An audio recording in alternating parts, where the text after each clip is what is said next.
आप सभी का संस्कार शाला में स्वागत है। प्लीज आप लोग अपना वीडियो ऑन कर लें।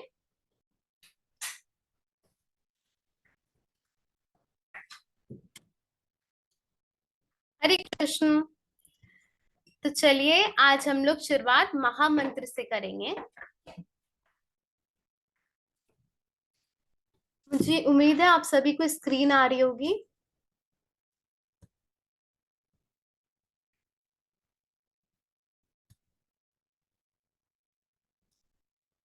आप में से कौन रिपीट करना चाहेगा? पापा आप रिपीट करेंगे मेरे साथ? मैं रिपीट करता हूँ। चलिए। हरे कृष्ण कृष्ण कृष्ण हरे हरे, हरे राम राम राम हरे हरे। हरे कृष्ण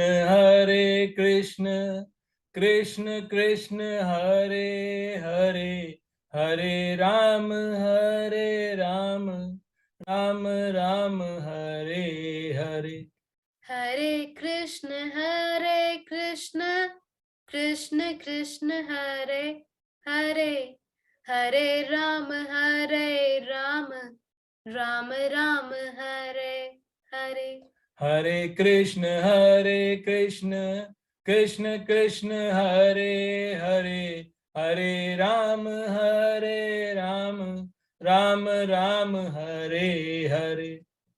हरे कृष्ण कृष्ण कृष्ण हरे हरे, हरे राम राम राम हरे हरे। हरे कृष्ण कृष्ण कृष्ण हरे हरे, हरे राम राम राम हरे हरे। हरे कृष्ण कृष्ण कृष्ण हरे हरे, हरे राम राम राम हरे हरे। हरे कृष्ण कृष्ण कृष्ण हरे हरे, हरे राम राम राम हरे हरे। हरे कृष्ण कृष्ण कृष्ण हरे हरे, हरे राम राम राम हरे हरे। हरे कृष्ण कृष्ण कृष्ण हरे हरे, हरे राम राम राम हरे हरे। हरे कृष्ण कृष्ण कृष्ण हरे हरे, हरे राम राम राम हरे हरे। हरे कृष्ण कृष्ण कृष्ण हरे हरे, हरे राम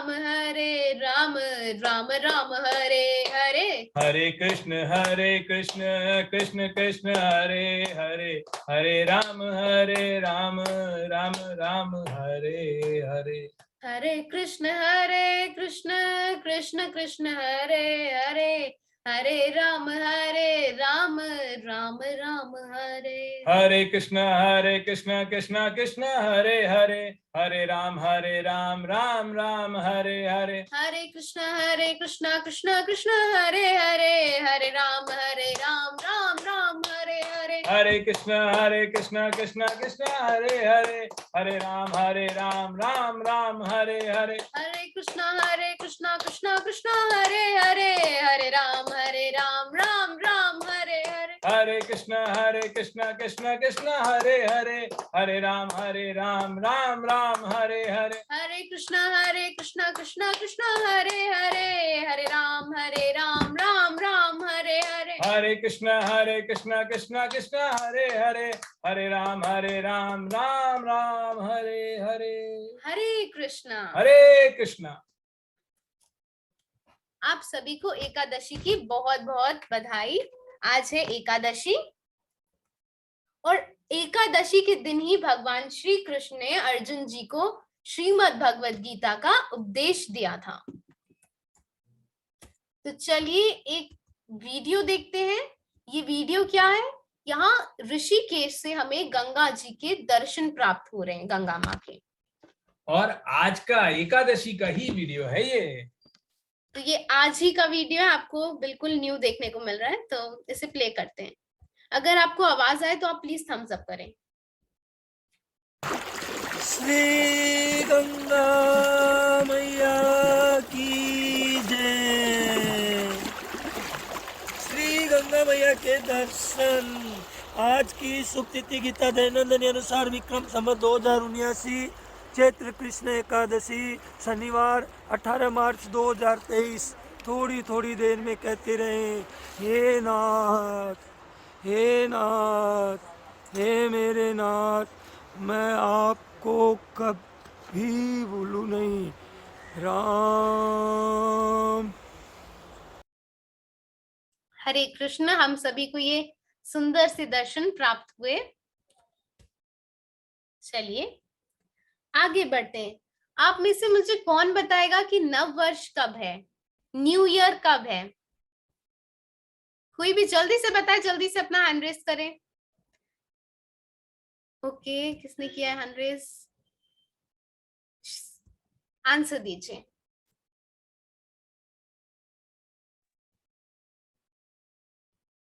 22 मार्च को शुरू होगा। करेक्ट, शाबाश। बहुत अच्छा आंसर दिया आपने, एकदम करेक्ट आंसर है। 22 मार्च को शुरू होएगा हमारा नव वर्ष। ये हमारे हिंदू कैलेंडर, हमारे हिंदू पंचांग के अनुसार का, प्लीज अपने आप को म्यूट कर लें। तो हमारा हिंदू नव वर्ष 22 मार्च इस बुधवार वेडनेसडे को होगा।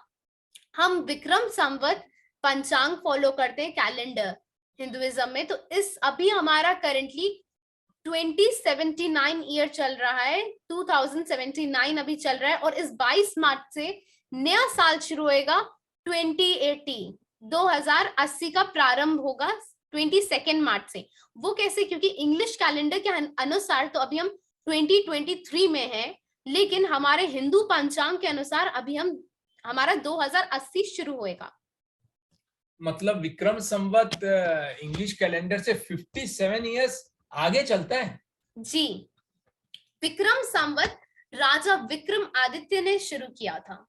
तो इनकी भी एक छोटी सी कहानी है कि ये पंचांग कैसे शुरू हुआ, तो जानते हैं। तो गंधर्व सेन जो इनके पिता थे वो उज्जैन के राजा थे। बिल्कुल सही, बिल्कुल सही। और उज्जैन में इनका शासन था। क्या होता है कि एक दूसरे राजा आते हैं तो वो इनको कैप्चर कर लेते हैं और उनका राज्य शुरू हो जाता है, और इनको छोड़ करके अपना राज्य जंगल में जाना पड़ता है। तो राजा विक्रमादित्य का जन्म भी जंगलों में ही हुआ और वो वहीं पले बड़े। और जो इनके पिता थे उनका देहांत भी इस कारणवश हो जाता है क्योंकि उनको एक बाघ उनपे हमला कर देता है, जिसके कारण उनकी मृत्यु हो जाती है। तो जो विक्रमादित्य बड़े होते हैं तो वो अपने राज्य में वापस लौटते हैं उज्जैन में, और वहां पे वो लड़ते हैं वहां के राजा से और अपना सिंहासन वापस हासिल करते हैं। और तभी उस दिन को रिमार्क करने के लिए, उस दिन को महत्वपूर्ण दिन बनाने के लिए उन्होंने ये पंचांग निकाला था, जिसका नाम था विक्रम संवत। संवत का अर्थ होता है वर्ष, साल, और उनके ही नाम पे ये बना विक्रम संवत। तो नव वर्ष कब होता है? ये हमारा चैत्र मास की, यानी कि चैत्र महीने की शुक्ल पक्ष में हमारी 2 फोर्टनाइट्स होती हैं एक महीने में। हाँ, ये तो हमने पिछली क्लास में बच्चों को बताया था कि दो पक्ष होते हैं, 2 फोर्टनाइट। एक होता है कृष्ण पक्ष, जो किसी महीने में पहले आता है, वो कृष्ण पक्ष होता है, जिसमें चंद्रमा का जो साइज है, आकार है, वो छोटा होता जाता है। फिर अमावस्या पे कृष्ण पक्ष समाप्त हो जाता है और फिर आरंभ होता है शुक्ल पक्ष। तो पापा ये 15 डेज का होता है ना एक पक्ष? हाँ, फोर्टनाइट का मतलब एक पक्ष 15 दिन का होता है। जी, तो ये हमारा चैत्र महीने के शुक्ल पक्ष की प्रतिपदा तिथि को, यानी कि प्रथम डेट को प्रारंभ होगा हमारा, जो कि इस बार 22 मार्च को बुधवार को पड़ रही है। चैत्र मास का शुक्ल पक्ष की प्रतिपदा जो है वो 22 मार्च को है। तो इस दिन के कई और महत्व भी हैं, जैसे कि गुड़ी पड़वा, हम ये फेस्टिवल मनाते हैं और इस फेस्टिवल को अलग अलग राज्यों में अलग अलग नामों से जाना जाता है। जैसे कि कर्नाटक और आंध्र प्रदेश में इसे उगादि के नाम से जानते हैं, असम में हम इसे बिहू कहते हैं, बंगाल में नव वर्ष कहते हैं। तो इस दिन के और भी महत्व है। नववर्ष, जब हिंदू नववर्ष आरंभ होता है, जिसको हम गुड़ी पाड़वा कह रहे हैं, जो चैत्र मास के शुक्ल पक्ष की प्रतिपदा को आरंभ होता है, उसके अन्य और भी बहुत सारे महत्व हैं। तो एक एक करके नित्य आप बताएंगे क्या? ये पिक्चर जो दिख रहा है, इसका क्या सिग्निफिकेंस है, क्या मतलब है? मान्यता ये है कि ब्रह्मा जी ने इसी दिन सृष्टि का सृजन किया था, यानी कि चैत्र मास की शुक्ल पक्ष की प्रतिपदा तिथि को उन्होंने सृष्टि का सृजन किया था। और ये भी माना जाता है कि श्री रामचंद्र जी का राज्य अभिषेक इसी दिन पर हुआ था। और ये फोटो बच्चों से पूछिए कि ये फोटो देख करके वो कुछ बता सकते हैं। हाँ, इस फोटो को देख करके आपको सबसे पहले क्या याद आता है, क्या आपको सिग्निफिकेंस लगता है इसका? जल्दी से अपना हैंड रेस करिए। ओके, शगुन ने हैंड रेस किया।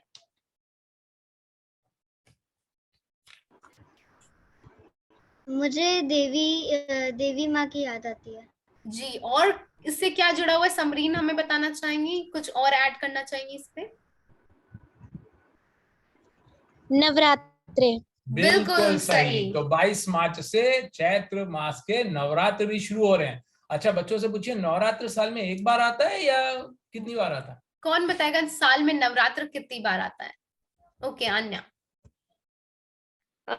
2 बार आता है। बिल्कुल सही। एक बार तो अभी चैत्र मास में आएगा और दूसरी बार विंटर सीजन में जो आता है उसको हम शारदीय नवरात्र कहते हैं। और शारदीय नवरात्र में क्या होता है?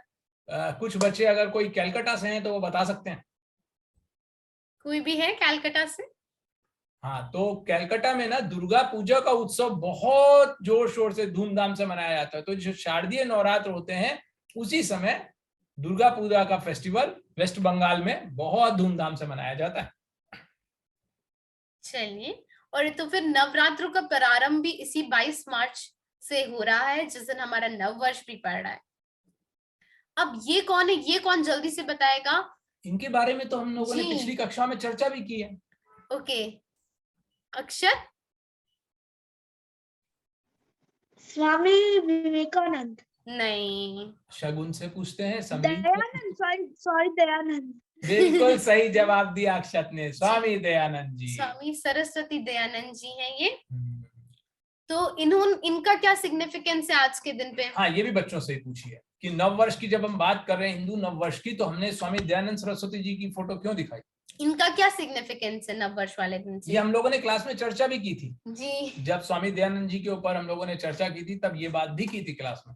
ओके, ऐश्वर्या ने हैंड रेस किया। आप अपना वीडियो ऑन कर सकती हैं? चलिए, कोई नहीं, आप आंसर दीजिए। स्वामी दयानंद सरस्वती महाकाली के भक्त थे, इसलिए क्या चर्चा हुई? नहीं, स्वामी दयानंद सरस्वती जी ने इसी दिन आर्य समाज की स्थापना करी थी। जिस दिन हमारा हिंदू नववर्ष आरंभ होता है उसी दिन स्वामी दयानंद सरस्वती जी ने आर्य समाज की स्थापना की थी। और ये है गुरु अंगद देव जी। सिखों के 10 गुरु हुए हैं, उसमें से दूसरे गुरु जो थे उनका नाम था गुरु अंगद देव जी। तो जो हमारा हिंदू नववर्ष होता है उसी दिन चैत्र मास के शुक्ल पक्ष की प्रतिपदा को गुरु अंगद देव जी का प्राकट्य दिवस भी होता है। तो ये जो 22 मार्च है ना, ये बहुत सिग्निफिकेंट डेट होगी इस बार। 22 मार्च तो इंग्लिश में पड़ रहा है, ये डेट इंग्लिश कैलेंडर के हिसाब से डेट चेंज होती रहती है, लेकिन हमारा चैत्र मास का शुक्ल पक्ष प्रतिपदा, जिस दिन हम गुड़ी पाड़वा भी मनाते हैं, जिस दिन हम हिंदू नव वर्ष भी मनाते हैं, वो बहुत ही महत्वपूर्ण है। और सब बच्चों से कहना है कि जैसे वो 1 जनवरी को क्रिश्चियन कैलेंडर के हिसाब से, इंग्लिश कैलेंडर के हिसाब से न्यू ईयर मनाते हैं, वैसे ही इस बार चैत्र मास के शुक्ल पक्ष की प्रतिपदा को अपना नववर्ष अवश्य मनाएं। जी, तो चलिए अब आगे बढ़ते और अब हम एक सुंदर सा एक भजन सुनते हैं जो कि श्री हरि ओम शरण जी के द्वारा गाया गया है। फिर हम इस भजन पे डिस्कशन करेंगे, तो आप लोग ध्यान से सुनिएगा, बहुत सुंदर भजन है ये। अगर आपको आवाज आए तो आप प्लीज थम्स अप करिएगा। सॉरी। मैली चादर ओढ़ के कैसे द्वार तुम्हारे आऊं,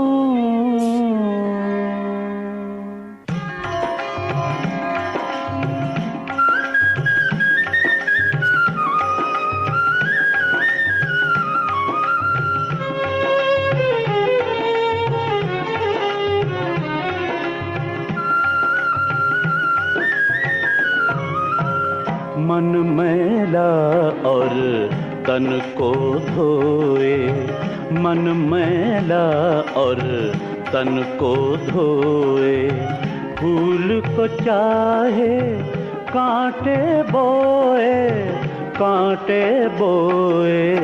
मन मैला और तन को धोए, फूल को चाहे कांटे बोए, कांटे बोए।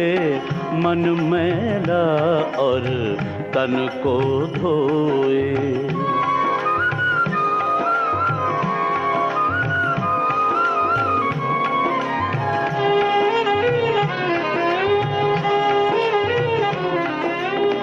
करे दिखावा भक्ति का तू, उजली ओढ़े चादरिया, भीतर से मन साफ किया ना, बाहर मांगे गागरिया।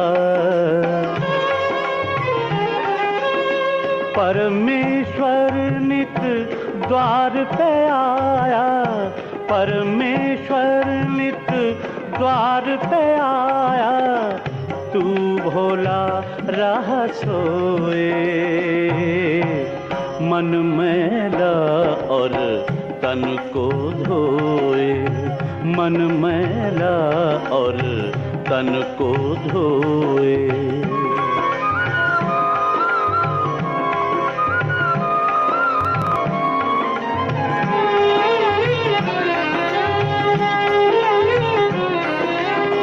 कभी न मन मंदिर में तूने प्रेम की ज्योत जलाई, सुख पाने तू दर दर भटके, जन्म हुआ दुखदाई। अब भी नाम सुमिर ले हरि का, अब भी नाम सुमिर ले हरि का, जन्म वृथा क्यों खोए। मन मैला और तन को धोए, मन मैला और तन को धोए।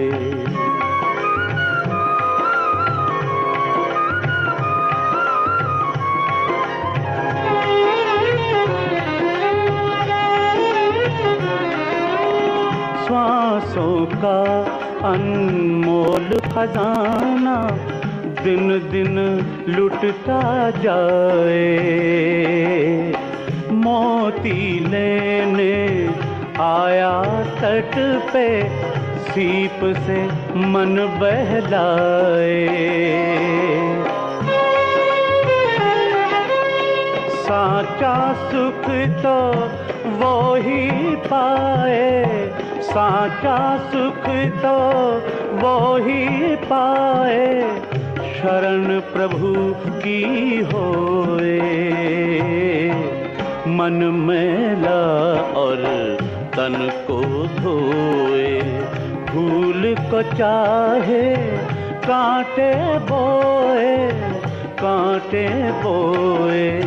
मन मैला और तन को धोए। चलिए जल्दी से इस भजन को हम समझते हैं। वैसे तो बहुत सुंदर और सरल भाषा में है, लेकिन हो सकता है कुछ बच्चों को कुछ बातें ना समझ में आई हो, तो हम संक्षेप में जल्दी से प्रयास करते हैं। और बाकी कुछ नहीं समझ में आया होगा तो बच्चे अलग से एडमिन को मैसेज करके कभी भी पूछ सकते हैं। तो इस भजन में क्या कहा हरिओम शरण जी ने कि मन मैला और तन को धोए। तो बाहर से तो हम प्रतिदिन स्नान करके नहा के अपने को साफ कर लेते हैं, लेकिन अगर मन को साफ नहीं किया तो काम नहीं बनेगा। तो हमारे मन को साफ करना मतलब जैसे शरीर से हम मैल हटाते हैं, ऐसे ही मन के भीतर से गंदे विचार, गलत भावनाएं हटानी है। जैसे कि किसी से जेलसी करना, ईर्ष्या करना, किसी के बारे में गलत सोचना, ये सब मन का मैल हमको मिटाना है। आगे क्या कहा उन्होंने, फूल तो चाहे कांटे बोए, तो जो हम बोते हैं वही हमको उगता है, मिलता है। As you sow, shall you reap. Correct. तो अगर हम बबूल का पेड़ लगाएंगे तो आम नहीं मिलेगा ना, तो अगर हम चाहते हैं कि हमें सुख मिले तो हमें बुरे कर्म नहीं करने पड़ेंगे, क्योंकि अगर बुरे कर्म करेंगे तो रिजल्ट में सुख नहीं मिलेगा, दुख ही मिलने वाला। फिर क्या कहते हैं, भीतर से मन साफ किया ना बाहर मांजेगा करिए। तो अगर कोई बर्तन है, यूटेंसिल है, उसको बाहर से साफ कर लेंगे और अंदर से साफ नहीं करेंगे तो क्या होगा, कोई फायदा नहीं है। ऐसे ही अगर हम शरीर को सिर्फ बाहर से साफ कर रहे हैं लेकिन अंदर का जो है मन हमारा, अगर वो हमने साफ नहीं किया, उसमें अच्छी भावनाएं नहीं भरी, तो कोई लाभ नहीं है। फिर क्या कहते हैं, परमेश्वर नित द्वार पे आया तू भोला रहा सोए। तो परमेश्वर भगवान तो हमारे पास आते हैं, क्या हम उनकी आवाज सुन पा रहे हैं? ऐसा तो नहीं कि हम दूसरी चीजों में लगे हुए हैं और भगवान पे ध्यान नहीं दे रहे हैं। एक दोहा भी है ना कबीरदास जी का, कस्तूरी कुंडली बसे मृग ढूंढे बन माही, ऐसे घटी घटी राम है दुनिया देखे ना।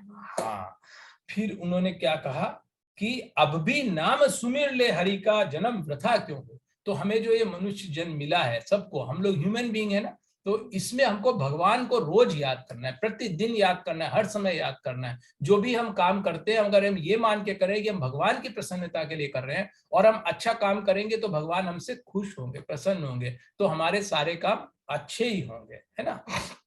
फिर उन्होंने क्या कहा, मोती लेने आया तट पे सीप से मन बहलाए। तो जैसे कोई सागर में जाता है और बाहर वो सीप से मन बहलाता है, जबकि उसको मोती भी मिल सकता है। मोती क्या होता है, बहुत वैल्यूएबल होता है, बहुत अनमोल होता है।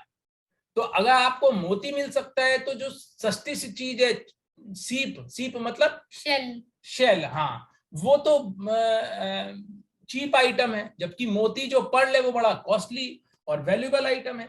तो इसी तरह से जो हमें जीवन मिला है, इसमें अगर हम भगवान से जुड़ेंगे ना तो हमें अधिक लाभ होगा, लेकिन अगर छोटी छोटी चीजों में जुड़े रहेंगे तो हमें अधिक लाभ नहीं होगा। इसलिए भगवान से जुड़ना है, तभी साचा सुख मिलता है। भजन में क्या कहा, साचा सुख तो वो ही पाए जो शरण प्रभु की हो। तो प्रभु की शरण में होके भगवान का आसरा लेके हम सारे काम करेंगे, तभी हमें सच्चा सुख मिलेगा। और मन मैला की जो बात है, तो इसका मतलब मन से हमको जो एक अहंकार की भावना होती, घमंड की भावना होती, वो हमेशा अहम और घमंड की भावना हटानी है, तभी हमारा मन साफ होगा। आगे चलते हैं। बिल्कुल।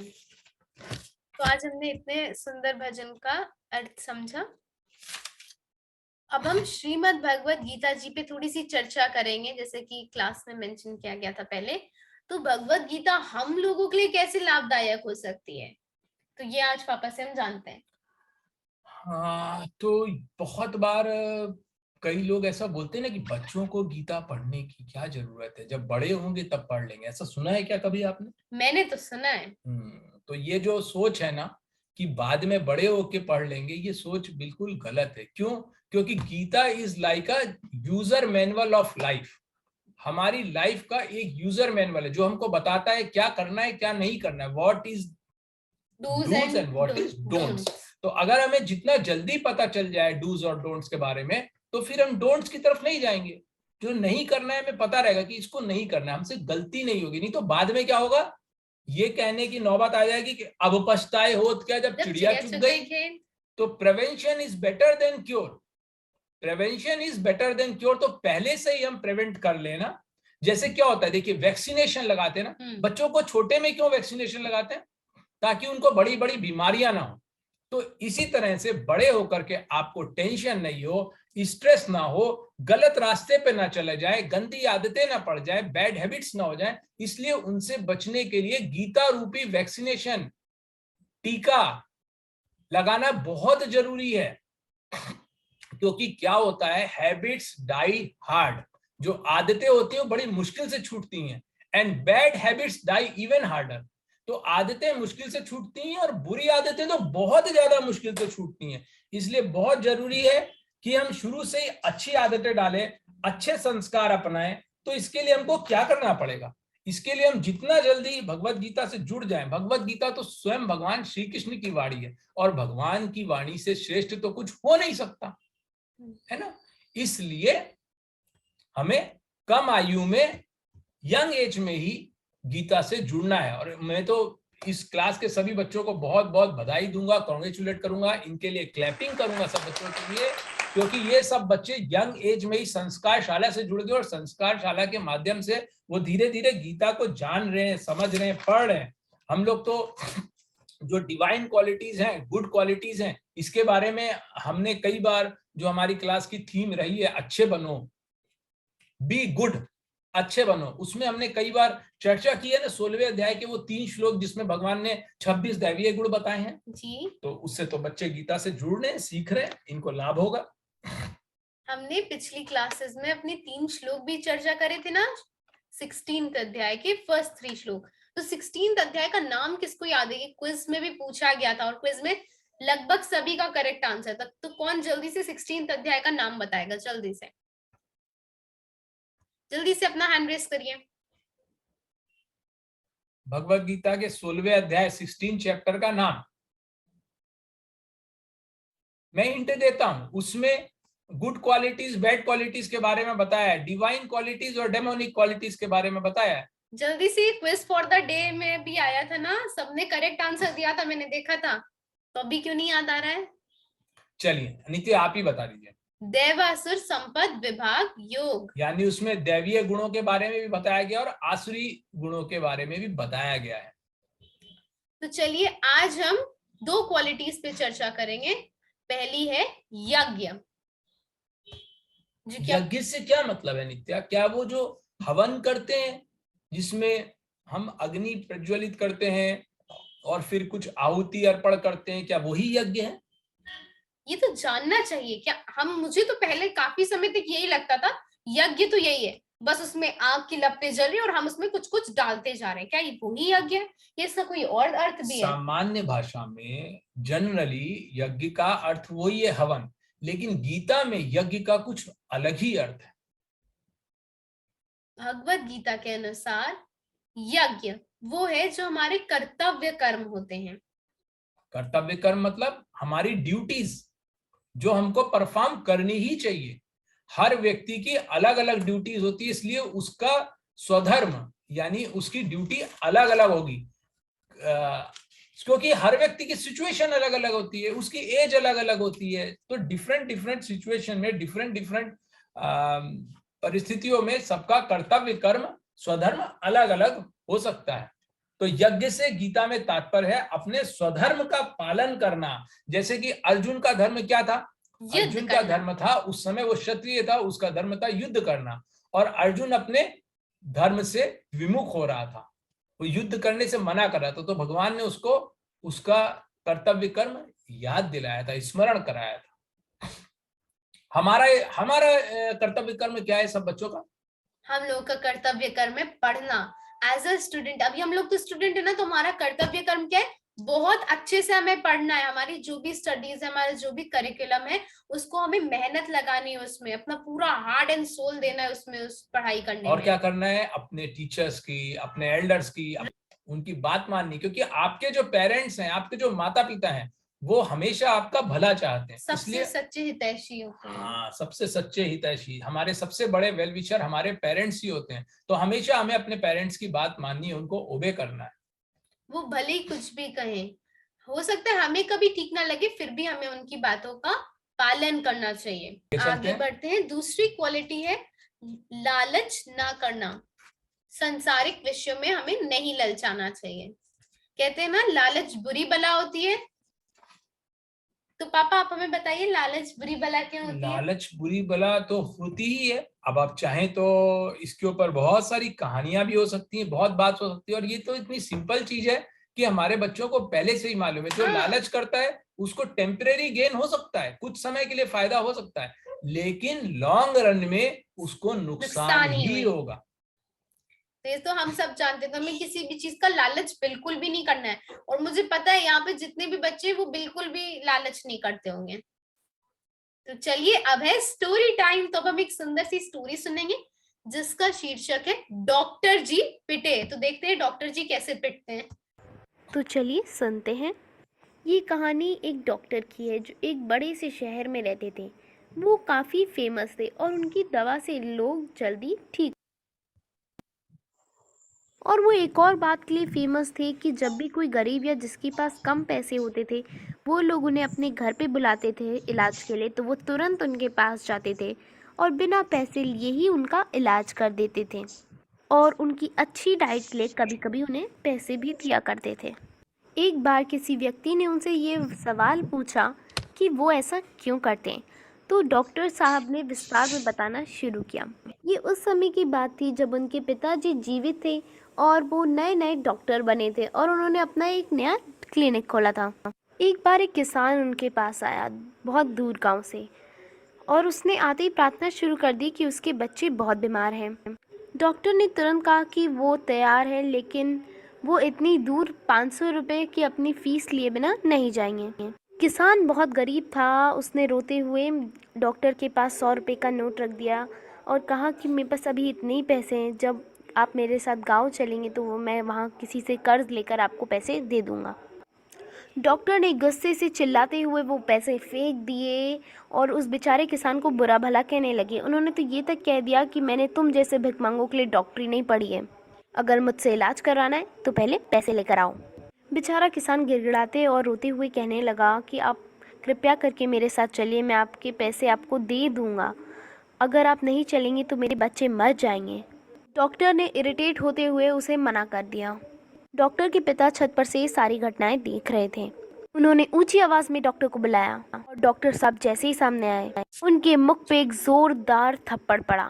थप्पड़ इतना जोरदार था कि बेचारे डॉक्टर नीचे चक्कर खाकर गिर गए। जब उन्हें होश आया, उनके पिताजी ने कहा कि मैंने तुम्हें इसलिए नहीं पढ़ाकर डॉक्टर बनाया कि तू गरीबों के साथ ऐसा बुरा व्यवहार करेगा। तुरंत उस गरीब के साथ जा, उसके बच्चों का इलाज मुफ्त में कर और उनसे एक पैसा भी लेने की कोशिश ना कर। अगर तू ऐसा नहीं करेगा तो मैं तेरे क्लिनिक में अभी आग लगा दूंगा। डॉक्टर तुरंत अपने घुटनों पर बैठ गए और उन्होंने हाथ जोड़ के माफ़ी मांग ली। फिर उनके पिता ने थोड़ा नम्र होकर आराम से कहा कि मुझे तुम्हारे ऐसे व्यवहार से शर्म आती है। किसी को कुछ भी बोलने से पहले तुम ये सोचो कि अगर तुम उसकी जगह पे होते तो क्या करते। अगर तुम्हारे बच्चे बीमार होते और तुम्हारे साथ कोई ऐसा ही व्यवहार करता तो तुम्हें कैसा लगता। जो तुम अपने लिए चाहते हो वही दूसरों के लिए करो। डॉक्टर साहब सब कुछ समझ गए थे। उन्होंने किसान के बच्चों को भी मुफ्त में ठीक किया। अब जब भी कोई गरीब व्यक्ति उनकी मदद मांगते हैं तो उन्हें अपने पिताजी का उपदेश याद आ जाता है और उनके मुख पे पड़े हुए थप्पड़ का स्मरण हो जाता है और वो उसका इलाज अच्छे से बिना पैसे लिए करते हैं। तो अब इस कहानी से हमें दो शिक्षाएं मिलती हैं, जिन दो क्वालिटीज पे अभी हमने चर्चा करी। यज्ञ, तो डॉक्टर का क्या कर्तव्य कर्म होता है कि वो अपने पेशेंट्स का अच्छे से इलाज करें। उनका मेन एम होता है कि वो अपने पेशेंट्स को अच्छा रखें, उनको ठीक कर दें। तो यहाँ पे डॉक्टर जी का कर्तव्य यही था, लेकिन उन्होंने क्या चाहा, उन्होंने लालच दिखलाया। क्या लालच किया? उन्होंने एक्सेसिव हाई फीस रखी जो कि कोई अफोर्ड भी नहीं कर पा रहा था। उनका लालच था, उनको पैसे का इतना लालच हो गया था कि वो इस चीज में अंधे हो गए कि किससे उन्हें कितना लेना चाहिए और किसी का उन्हें जरूरत से ज्यादा फायदा नहीं उठाना चाहिए। तो सही बात क्या होती कि वो एक ऐसा अमाउंट किसी से भी ले जो कोई देने के लिए, जो कि कोई अफोर्ड कर सकता हो, और उनका कर्तव्य भी यही था कि वो अपने पेशेंट का इलाज करते। ठीक है, अब बहुत अच्छी स्टोरी सुनी और बच्चों को भी बहुत आनंद आया होगा। अब मैं चाहता हूं कि आपके पास आपकी पार्टिसिपेंट्स ने एक अपनी कुछ ड्राइंग्स भेजी थी, उसको हम सबको दिखाएं।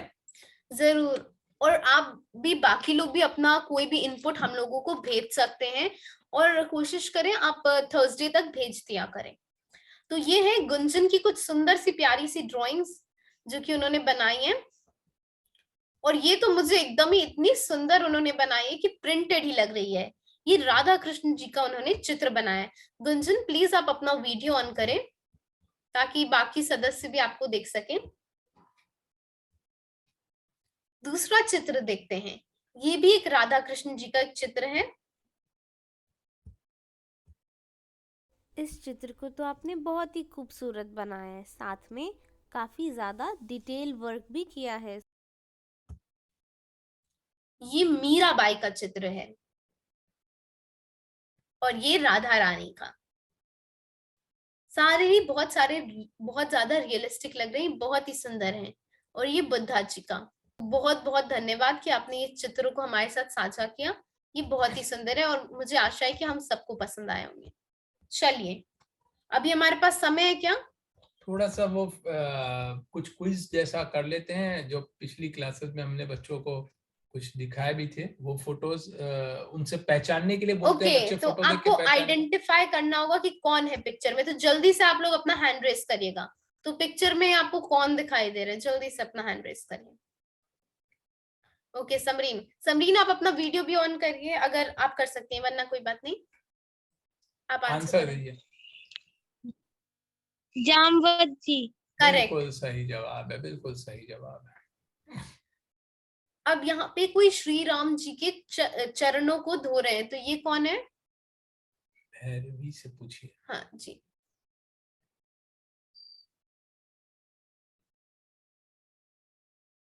अपने आप को अनम्यूट करें।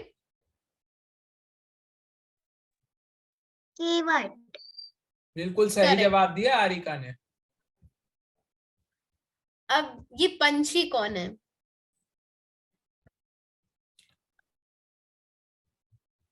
ओके, अर्नव। जटायु। बिल्कुल सही जवाब, बिल्कुल सही जवाब। तो ये दृश्य तब का है जब रावण सीता जी का हरण करके जा रहा होता है और जटायु जी ये देखते हैं, तो रावण से लड़ते हुए, रावण को से वो लड़ने का और सीता जी को बचाने का प्रयास कर रहे होते हैं, तभी वो अपना एक पंख भी खो देते हैं। अब ये कौन है? ये तो सबको पता होगा, जल्दी से अपना हैंड रेस करिए।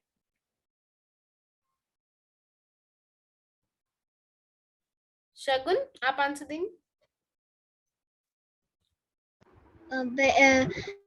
बैर शबरी।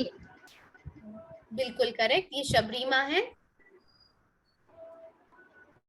तो समय हो रहा है, अब अब अगर आपका कोई क्वेश्चन हो कि कोई किसी का भी कोई फीडबैक, कोई सजेशन हो, तो वो जल्दी से अपना हैंड रेस करें।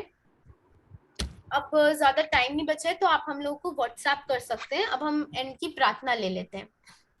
आप अपनी अपनी जगह पे से बोल सकते हैं। नाम संकीर्तनम यस्य सर्व पाप प्रणाशनम प्रणमोदक्षम नस्तम नमामि हरिम परम। अर्थ है, जिन भगवान का नाम संकीर्तन सभी पापों का नाश करने वाला है और प्रणाम दुख नाशक है, उन परमेश्वर को मैं नमन करता हूँ। तो अभी के लिए इतना ही। अब हम मिलेंगे अगले शनिवार अगली कक्षा में। हरे कृष्ण। हरे कृष्ण।